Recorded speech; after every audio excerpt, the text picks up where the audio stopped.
नमस्कार, विस्तार न्यूज देख रहे हैं आप और आपके साथ मैं हूं प्रतिज्ञा। खबर विस्तार से में खबरों पर चर्चा करेंगे, लेकिन दोपहर के 3 बज चुके हैं और मैं हाजिर हूं इस वक्त की 4 बड़ी खबरों के साथ। सबसे पहले आपको वो 4 बड़ी खबरें बता दें। पहली बड़ी खबर लोकसभा चुनाव से जुड़ी हुई। आज छठे चरण के तहत 8 राज्यों की 58 सीटों पर वोटिंग जारी है। तो दूसरी खबर में हम बात करेंगे सीएम मोहन यादव की, क्योंकि चुनाव के बाद एक्शन में है सीएम मोहन यादव और अब कानून व्यवस्था पर सीएम का पूरा फोकस है। तीसरी खबर में बात होगी बेमेतरा में हुए फैक्ट्री में ब्लास्ट की।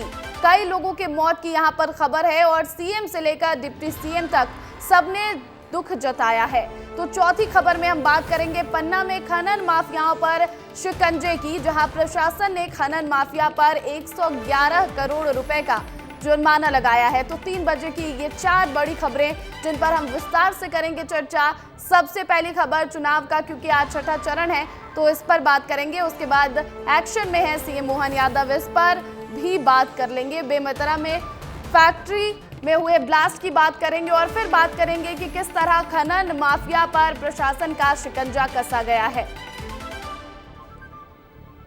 तो इन खबरों पर करेंगे विस्तार से चर्चा, लेकिन सबसे पहले आपको एक बड़ी खबर सुकमा से बता दें। सुकमा में डीआरजी जवानों और नक्सलियों के बीच मुठभेड़ हुई है। नक्सलियों की फायरिंग का मुंहतोड़ जवाब दे रहे हैं जवान और अब तक 2 नक्सली ढेर हो चुके हैं। अब भी मौके पर रुक रुक कर फायरिंग जारी है और कई नक्सलियों के मुठभेड़ के दौरान घायल होने की भी खबर है। तो ये बड़ी खबर आपको सुकमा से बता दें, जहां पर नक्सलियों के बीच मुठभेड़ हुई है, नक्सलियों और सुरक्षा बलों के बीच, और इस दौरान फायरिंग का मुंहतोड़ जवाब दे रहे हैं जवान। 2 नक्सली के ढेर होने की खबर है और भी कई नक्सली के घायल होने की खबर और रुक रुक कर फायरिंग यहां पर लगातार जारी है। इस पूरी खबर पर अधिक जानकारी के साथ संजय ठाकुर हमारे साथ लाइव जुड़ गए हैं, उनका रुख करूंगी मैं। संजय, सुकमा में जो ये मुठभेड़ हुई है इस पर क्या कुछ अपडेट है आपके पास, क्योंकि 2 नक्सली ढेर और कई के घायल होने की खबर भी है। प्रतिज्ञा, सुकमा के कोंटा में मुठभेड़ चल रही है। सुबह से ही जवान, डीआरजी जवान वहां सर्चिंग पर निकले थे जहां ये मुठभेड़ हुई है। लगभग 5 से 6 बार अब तक जवानों का नक्सलियों से सामना हुआ है। लगातार रुक रुक कर वहां पर फायरिंग चल रही है। कुछ नक्सलियों के मारे जाने की संभावना है, लेकिन मैं बिल्कुल ताज़ी अपडेट आपको दे देता हूं कि इसके साथ ही बीजापुर के मीरतुर इलाके में भी मुठभेड़ चल रही है। तो आप ये समझिए प्रतिज्ञा कि सुकमा और बीजापुर दोनों ही सबसे अधिक नक्सलवादी जिले जो हैं देश के, यहाँ एक साथ पुलिस ने फिर से एक बड़ा ऑपरेशन चलाया है और यकीनन कुछ देर बाद हो सकता है कि पुलिस ये बात कहे कि एक जॉइंट ऑपरेशन चलाया गया था। मीरतुर इलाके में भी एक मुठभेड़ चल रही है, वहाँ भी सुबह से जवानों का लगातार नक्सलियों से सामना हो रहा है। तो शाम तक हो सकता है कि एक बड़ी सफलता यहाँ जवानों की देखने को मिले।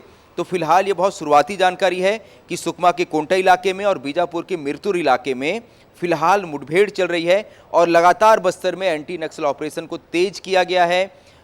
गृह मंत्री विजय शर्मा लगातार कहते हैं कि समर्पण करें नक्सली, लेकिन इसके साथ ही यहाँ जो ऑपरेशन है नक्सलियों के आधार इलाकों में उसे तेज किया गया है और यही वजह है कि पिछले सिर्फ 4 महीनों में ही 110 से अधिक बड़े नक्सली मार गिराए हैं जवानों ने। प्रतिज्ञा, बिल्कुल बिल्कुल संजय, तो ये संजय बहुत बड़ी जानकारी दे रहे थे कि एक और सुकमा में तो ये ऑपरेशन चल ही रहा है, मुठभेड़ जारी है, तो वहीं दूसरी ओर बीजापुर में भी ये मुठभेड़ है। आप नजर बनाकर रखिएगा संजय, आगे जो भी अपडेट होगा हम आपसे फिर से लेंगे। फिलहाल बहुत बहुत शुक्रिया तमाम जानकारी के लिए। तो देखिए, बीजापुर से ये खबर हमारे सहयोगी बता रहे थे जहां पर नक्सलियों और सुरक्षा कर्मियों के बीच मुठभेड़ हुई है, लेकिन इससे पहले बीजापुर में क्या हुआ वो भी आपको बता दें। बीजापुर में 33 नक्सलियों ने आत्मसमर्पण किया। गंगालूर क्षेत्र के जनताना सरकार के 33 नक्सलियों ने आत्मसमर्पण किया और उन्होंने प्रताड़ित होकर नक्सलवाद का रास्ता छोड़ दिया है। तो ये बड़ी खबर आपको बता दें बीजापुर से। एक और बीजापुर में मुठभेड़ जारी है, तो वहीं दूसरी ओर बीजापुर में जो 33 नक्सली हैं उन्होंने आत्मसमर्पण कर दिया है और उन्होंने कहा कि जो समर्पित नक्सलियों के हार्डकोर नक्सली हैं वो दबाव बना रहे थे इन नक्सलियों पर और इसी दबाव को लेकर ये 33 नक्सलियों ने नक्सलवाद का रास्ता छोड़ा। प्रताड़ित हो रहे थे इसलिए नक्सलवाद का रास्ता छोड़ दिया और आत्मसमर्पण कर दिया है बीजापुर में।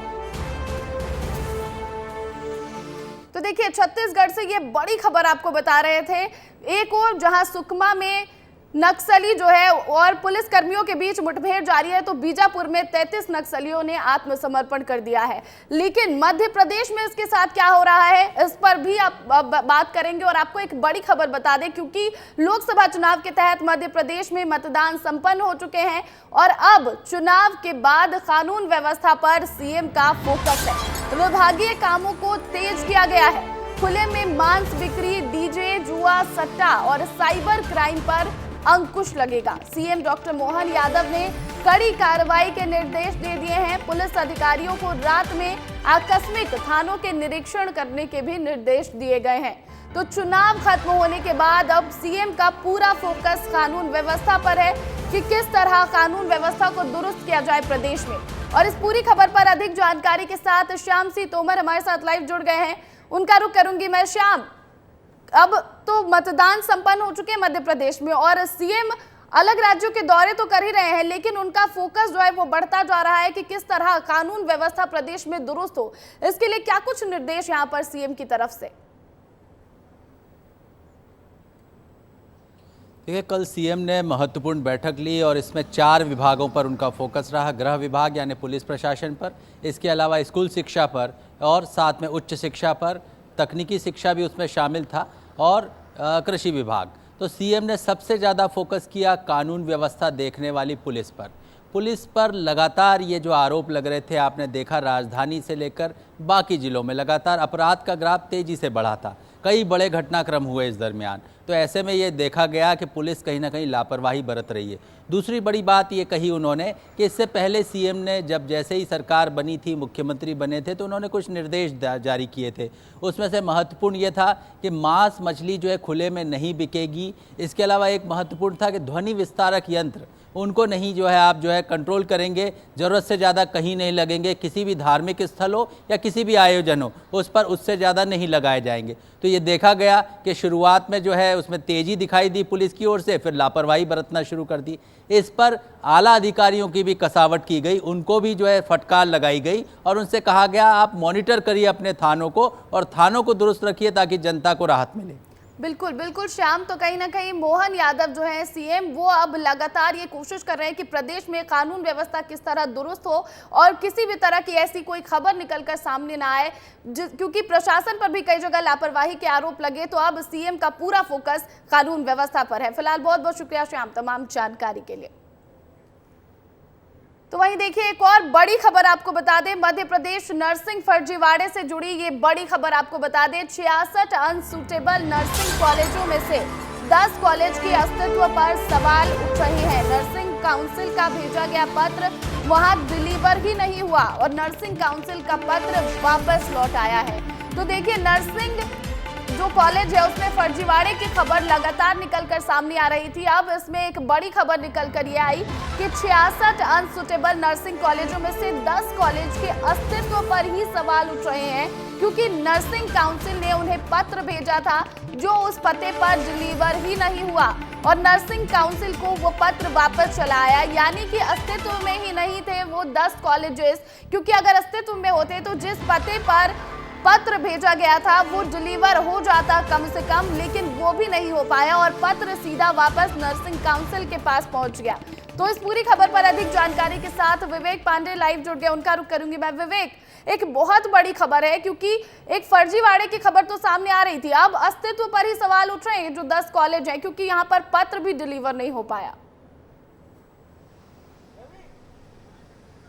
देखिए, एक बड़ी बात आपको बता दे रहा हूं कि जिस नर्सिंग कॉलेज के अस्तित्व को लेकर हम बात कर रहे हैं, उससे बड़ी खबर आपको बता रहा हूं कि 79 नर्सिंग कॉलेजों के बारे में 1 जून तक पूरी जानकारी मांगी गई है। और जिस तरीके से विपक्ष का आरोप था कि सरकार जो जांच करा रही है सीबीआई के जरिए, उस पर कोई भरोसा नहीं है, तो इस पर सुप्रीम कोर्ट ने 3 सदस्यों की टीम गठित कर दी है, एक कमेटी गठित की है जिसमें रिटायर्ड जज राजेंद्र कुमार श्रीवास्तव की अध्यक्षता में जांच होगी। मध्य प्रदेश के पूर्व IAS राधेश्याम जुलानिया और इंदिरा गांधी ट्राइबल यूनिवर्सिटी के अमरकंटक के कुलपति श्री प्रकाश त्रिपाठी को शामिल किया गया है। और अब तक परीक्षाओं में हुई गड़बड़ी और तमाम रजिस्ट्रेशन की प्रक्रिया को लेकर ये पूरी कमेटी गठित की गई है। और सबसे दिलचस्प बात है कि इसमें तमाम सारे कॉलेजों को शामिल किया है। करीब 73 कॉलेजों को ये कहा गया है कि आपके खिलाफ आखिर कार्रवाई क्यों ना की जाए, और इस पूरी प्रक्रिया में उनकी नर्सिंग की रजिस्ट्रेशन काउंसिल तक को ये पूरी जवाबदेही उनको देनी है। एक जो सबसे महत्वपूर्ण बात है कि जहां तक शिकायतों की आधार की जो जांच है वो 1 जून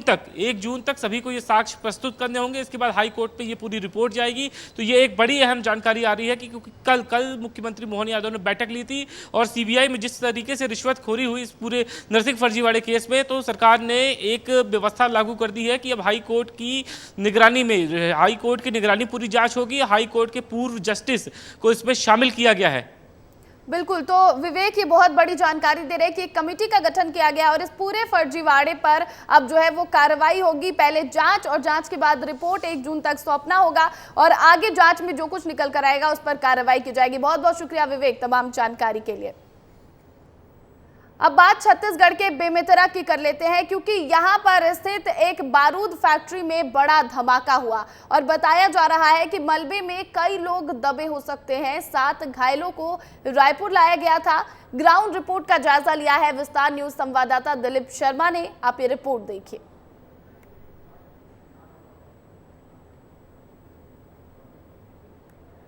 साजा विधानसभा के विधायक ईश्वर साहू खुद यहां पहुंचे हुए हैं और इस घटना स्थल का मुआयना कर रहे हैं। ईश्वर जी, क्या जानकारी मिली अब तक? मेरे को जानकारी मिली कि बिरला क्षेत्र में जो एक बारूद कंपनी है वहां आग लग गई है। तो जैसे ही मेरे को जानकारी मिली मैं तुरंत यहाँ आया। आप भी कभी मजदूर हुआ करते हैं और मजदूर के दबे होने की ऐसी सूचना मिल रही है, क्या आप बोलना चाहेंगे आप? देखिए, बहुत दुखद घटना है।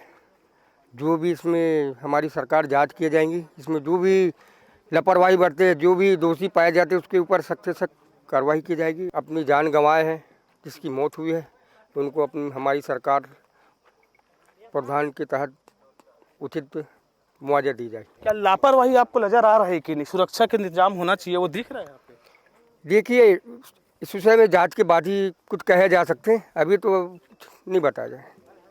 देखिए, ईश्वर साहू साजा विधानसभा के विधायक है, बीजेपी से खुद यहाँ पे पहुंचे हुए हैं। सबसे पहले ग्राउंड जीरो में पहुंचने वाले विधायक है कि जो कभी मजदूर हुआ करते थे, आज विधायक बन के उस यहाँ पे पहुंचे हैं और जो मजदूर दबे हैं उनकी जानकारी ले रही।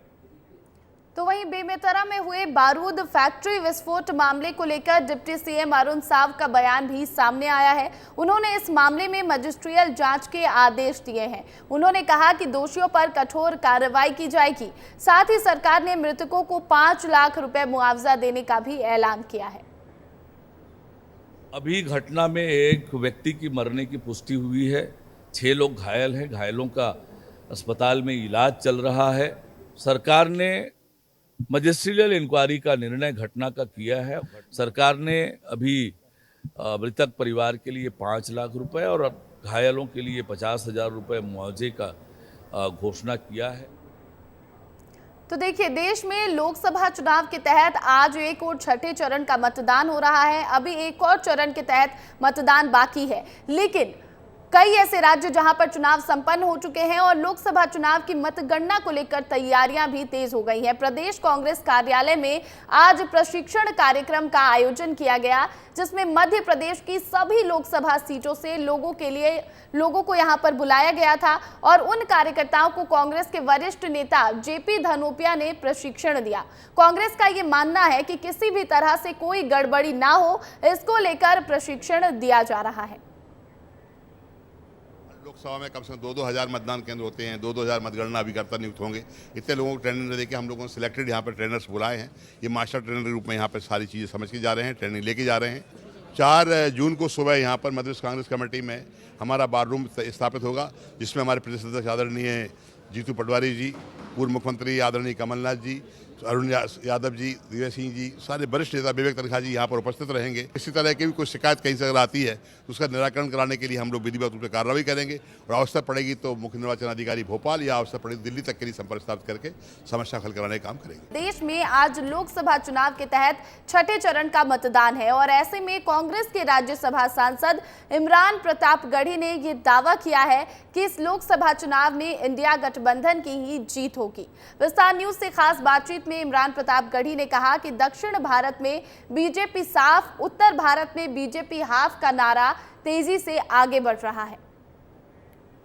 पूरे देश में छठे चरण का मतदान चल रहा है और इसमें अवध और पूर्वांचल की भी कई सीटें यूपी की शामिल है। हमारे साथ कांग्रेस के दिग्गज नेता और साथ ही साथ राज्यसभा सांसद इमरान प्रताप गढ़ी जी मौजूद हैं। और क्या लग रहा है सर, छठे चरण का मतदान भी चल रहा है और 5 चरण बीत चुके हैं, कैसी उम्मीद है? आप तो पूरे देश में घूम रहे हैं। देखिए, पूरे देश में बहुत अच्छा माहौल है। मैं लगभग हर राज्य में चुनाव प्रचार में जा चुका हूँ। तो हमने जो जनता के लिए जनता की बातें की, जनता से सुझाव लेकर के जो पॉइंट्स रखे, उसका बड़ा व्यापक असर है। महालक्ष्मी योजना हो, बेरोजगार युवाओं को नौकरी देने की बात हो, अग्निवीर को समाप्त करने की बात हो, इन सारी चीज़ों ने एक बहुत शानदार माहौल बनाया। 4 जून को जब रिजल्ट आएगा तो आप देखेंगे कि इंडिया गठबंधन ने बहुत आसानी से सरकार बनाई है देश में। मैनिफेस्टो की आपने बात की, मैनिफेस्टो पे बड़ी चर्चा हुई, मंगलसूत्र से लेकर तमाम चीज़ों पर, उस पर क्या कहेंगे? बड़े सारे बयान आए उस पर बड़े बड़े नेताओं। देखिए, आप तो पत्रकार हैं, आप पढ़े लिखे हैं, आपने मैनिफेस्टो हमारा पढ़ा होगा। आपने पहले दिन से महसूस किया होगा कि प्रधानमंत्री जी लगातार झूठ बोलते रहे, कभी मंगलसूत्र, कभी भैंस, तो कभी सोना चांदी, कभी मुस्लिम लीग, कभी नक्सल। तो सारा कुछ झूठ था, सारा कुछ प्रोपेगेंडा था और वो बातें कैरी नहीं हो रही थी। राहुल गांधी जी ने रायबरेली से चुनाव लड़ा, उसको लेकर भी बड़ी चर्चा हुई और पीएम मोदी का कई इंटरव्यू आए, कई चैनलों पर उन्होंने इंटरव्यू दिए और अलग अलग बयान भी उनके आए हैं, खासतौर पर राहुल गांधी को लेकर और साथ ही साथ जो आपका अलायंस है समाजवादी पार्टी के साथ में, उसको, उसकी जोड़ी को लेकर, अखिलेश यादव की जोड़ी। देखिए, प्रधानमंत्री जी बयान कितना भी दें, न वो अमेठी चुनाव प्रचार करने आ पाए, न रायबरेली आए। पिछले 10 साल में भाजपा ने जो नैरेटिव बनाया राहुल जी के खिलाफ, वो एक भारत जोड़ो यात्रा ने उस नैरेटिव को ध्वस्त करके रख दिया। ये किसने कहा आपसे आंधी के साथ हूं मैं, गोडसे के दौर में गांधी के साथ हूं, जनता खुद कहने लगी। और उसका असर ये रहा कि राहुल गांधी जी के खिलाफ भाजपा का हर प्रोपेगेंडा फ्लॉप हुआ। पीएम की सीट के बारे में क्या कहेंगे? देखिए, अखिलेश जी ने एक दिन अपने बयान में एक बात कही थी कि क्योटो को छोड़ करके पूरे प्रदेश में भाजपा हार रही। नंबर बताना लोकतंत्र में, मुझे लगता है कि नंबर बताना कहीं से भी प्रासंगिक नहीं होता। सरकार बना रहे हैं हम बिल्कुल आसानी के साथ सरकार बना रहे हैं। शुक्रिया। बात करने के लिए इमरान प्रताप गढ़ी जी थे, साफ तौर पर खुलकर सभी मुद्दों पर बात की है और अपना पक्ष रखा है। कैमरामैन शिंदर त्रिपाठी के साथ आदर्श सिंह, विस्तार न्यूज। तो हर जगह सभी पार्टियों के अपने अपने दावे हैं, लेकिन 4 जून को नतीजे जब आएंगे तब पता चलेगा कि किसकी जीत होती है और किसके दावे सही साबित होते हैं। फिलहाल बढ़ेंगे अगली खबर की ओर। आगर मालवा में हुए हादसे पर सीएम डॉक्टर मोहन यादव ने दुख जताया है। सीएम डॉक्टर मोहन यादव ने एक्स पर लिखा है कि आगर जिले की नलखेड़ा तहसील की लखुंदर नदी में डूबकर 3 बच्चों की असामयिक मृत्यु का समाचार अत्यंत हृदय विदारक और पीड़ादायी है। बाबा महाकाल से प्रार्थना है कि दिवंगतों की पुण्य आत्मा को शांति प्रदान कर अपने श्री चरणों में स्थान दे। दुख की इस घड़ी में हम सभी शोकाकुल अभिभावकों के साथ हैं।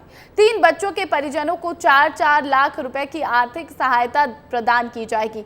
तो सीएम डॉक्टर मोहन यादव ने दुख जताया है। 3 बच्चों की डूबकर मौत हो गई थी इस पर, और 4-4 लाख रुपए की सहायता राशि देने की बात भी परिजनों को कही गई है। और अगली खबर सीधी से है, जहां 7 छात्राओं के साथ दुष्कर्म की वारदात का मामला सामने आया है। बताया जा रहा है कि इस मामले में आरोपी मोबाइल फोन से लड़की बनकर बात करके छात्राओं को फंसाता था। आरोपी मिलने के बहाने बुलाकर दुष्कर्म की वारदात किया करता था, जिसमें वो तकनीक का भरपूर इस्तेमाल करता था। मामला खुलने के बाद इस आरोपी पर दुष्कर्म के एक के बाद एक 4 केस दर्ज हो चुके हैं। 3 मामलों में पुलिस छानबीन कर रही है। बताया जा रहा है कि इस शातिर आरोपी के निशाने पर ज्यादातर आदिवासी इलाके की लड़कियां होती थी और पूरा मामला मझौली थाना क्षेत्र का बताया जा रहा है। वहीं इस मामले को लेकर सियासत भी गर्मा गई है। पूर्व सीएम कमलनाथ ने सीधी की घटना को लेकर राज्य सरकार पर वार किया है। कमलनाथ ने एक्स पर लिखा है कि सीधी जिले में स्कॉलरशिप का झांसा देकर 7 आदिवासी छात्राओं से बलात्कार का समाचार अत्यंत व्यथित करने वाला है। पुलिस का कहना है कि और भी लड़कियां इसका शिकार हो सकती हैं और इस मामले की उच्च स्तरीय जांच की जाएगी और बेटियों से अत्याचार में शामिल किसी भी व्यक्ति को बख्शा नहीं जाएगा।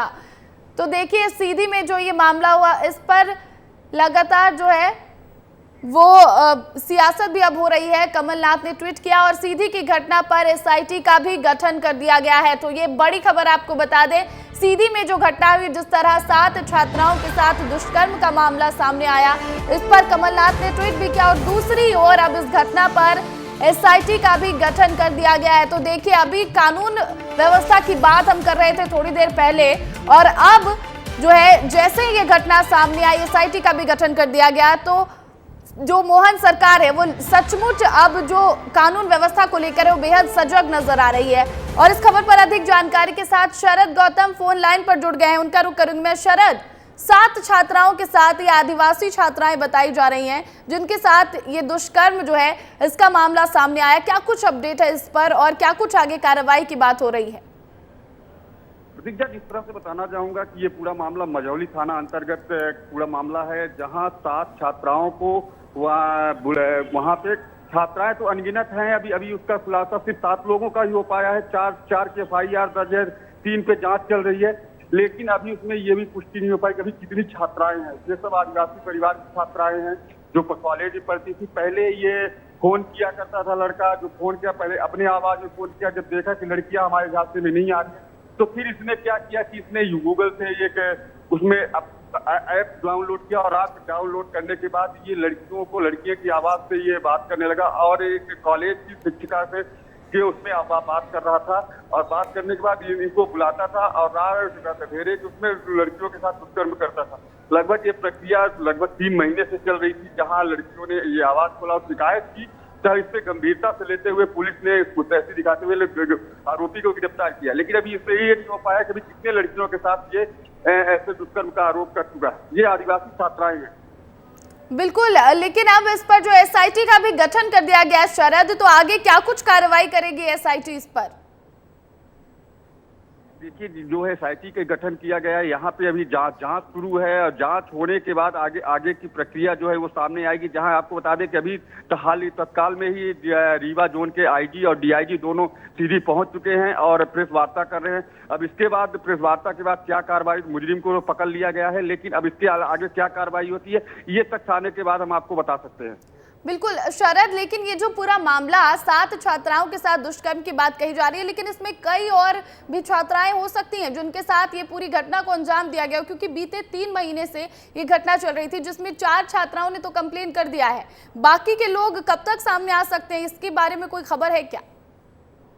नहीं, जिस तरह से कि अभी बाकी के लोग अभी सामने नहीं आए हैं, लेकिन धीरे धीरे पुलिस जो है वो CDR निकाल के और उसमें वो करके उन सूत्रों के मुताबिक पता कर रही है कितने लोगों के साथ ऐसी घटनाएं हुई हैं और उनकी खोजबीन कर रही है पुलिस। बिल्कुल शरद, अब SIT का जो गठन कर दिया गया है इसके बाद आगे क्या कुछ कार्रवाई की जाती है इस पर भी आप नजर बनाकर रखिएगा। फिलहाल बहुत बहुत शुक्रिया शरद तमाम जानकारी के लिए।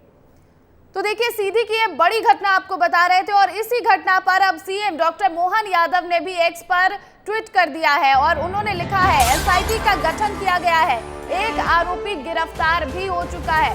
तो देखिए, आपको एक बड़ी खबर बता दें, सीधी की घटना पर CM डॉक्टर मोहन यादव ने X पर लिखा SIT का गठन किया और एक आरोपी गिरफ्तार। तो अभी जिस मामले में अभी हमारे संवाददाता जुड़े थे और बात कर रहे थे कि SIT का गठन हुआ है, क्या कुछ कार्रवाई होगी, तो देखिए CM ने खुद ही ट्वीट करके ये जानकारी दी कि इस मामले पर SIT का गठन कर दिया गया है और एक आरोपी को गिरफ्तार भी कर लिया गया इस पूरे मामले पर। अब आगे क्या कुछ कार्रवाई होगी इस पर भी विस्तार न्यूज की नजर बनी रहेगी और आपको लगातार इस खबर पर अपडेट भी हम देते रहेंगे। और इसी के साथ फिलहाल इस बुलेटिन में इतना ही। मुझे दीजिए इजाजत और आप बने रहिए विस्तार न्यूज के साथ, क्योंकि खबरें लगातार जारी हैं।